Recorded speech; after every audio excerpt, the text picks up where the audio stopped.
Les travaux de la conférence africaine sur la réduction des risques en matière de santé ont été entamés mercredi 27 septembre avec la participation d'éminentes personnalités. Pour cette deuxième édition, le thème santé en Afrique, eau, environnement et sécurité alimentaire a été au cœur du débat. Cet événement vise à développer un cadre africain commun basé sur les expériences des pays et les avis des experts dans le domaine de la santé publique, tout en discutant des mesures efficaces pour prévenir et atténuer les effets des crises sanitaires sur les plans humanitaires, politiques et socio-économiques. S'il y a un problème d'eau, il y a un problème de santé. S'il y a un problème d'alimentation, il y a un problème de santé. Si l'environnement est pollué, il y a un problème de santé. Si l'animal va mal, il y a un problème de santé. Donc, c'est dans le cadre d'une approche One Health que nous sommes en train de travailler pour qu'il y ait quand même une seule vision pour le continent africain. Sa Majesté ne cesse de faire appel, bien sûr, à la convergence des différentes politiques publiques et des efforts pour qu'on ait quand même une seule feuille de route et pour sortir avec une résolution qui débouchera sur une charte éventuellement qui plaidera la souveraineté sanitaire à travers bien sûr la multiplication des efforts des différents pays.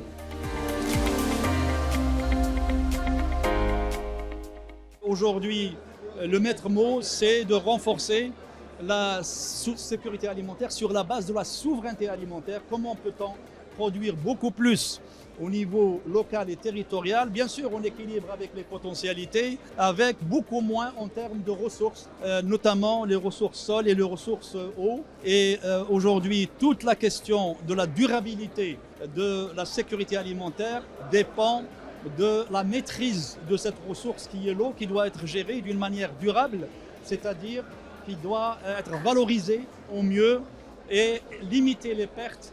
Et donc pour ça, nous avons besoin de la technique, nous avons besoin de la technologie et de la science surtout pour pouvoir donc résoudre ces équations qui deviennent de plus en plus compliquées. Ce rendez-vous désormais incontournable intervient dans un contexte mondial marqué par l'aggravation des crises sanitaires, des changements climatiques et des catastrophes naturelles. Aujourd'hui, nous avons la chance, sous la vision éclairée de Sa Majesté le Roi Mohamed VI, que Dieu l'assiste et le glorifie, de pouvoir organiser la deuxième conférence africaine de réduction des risques en santé, qui est aussi dans sa forme sud-sud, la première conférence sud-sud avec la présence de 83 délégations, donc plusieurs d'Amérique du Sud et d'Asie, mais également d'Océanie, d'Europe, etc.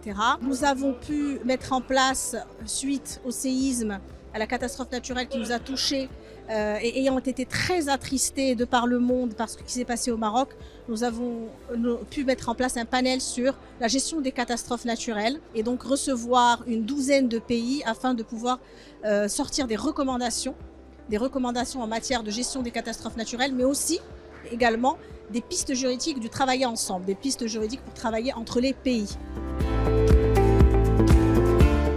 L'organisation de cette conférence s'aligne avec la dynamique accélérée de la mise en œuvre de la réforme du système national de santé et de la généralisation de la protection sociale. Un constat appuyé par des experts internationaux de calibre.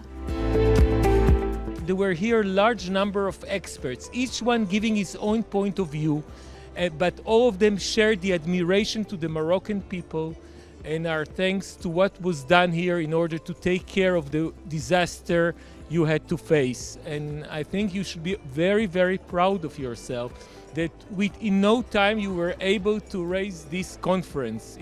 You shouldn't take it for granted for sure.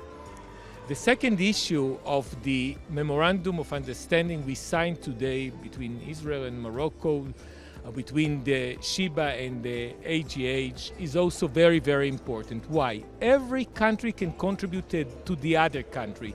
We all have experiences, and by sharing them, we can help the people of our countries. It's the people of Morocco, it's the people of Israel, but not less important, it's the people of Africa. And to give you just one example, we now, speaking about how to reform, His Royal Highness the King spoke about a reform in the healthcare system of Morocco. We are undergoing reforms in Israel. We are changing the way we provide healthcare services using telemedicine. This is something we want to share with you, to work on it together, to learn. And I believe that the third conference will be even better and surpasses the first two. Africa needs to work as one team, one continent to manage one health. We are standing in solidarity with the people of Morocco with the natural disaster with so many people having lost lives. I know that we'll work together with AGH, we'll work together with Ministries of Health, Africa CDC, Africa Union, WHO, and many other partners who attended today's conference to make the health systems in Africa stronger. We can do much more in preventing illness rather than just treating. The message today is prevention is better than cure and prevention is cheaper than cure. À la clôture de cette conférence, les intervenants ont formulé un certain nombre de recommandations censées permettre aux décideurs de faire des choix stratégiques avisés lors de l'élaboration des politiques et des systèmes de santé.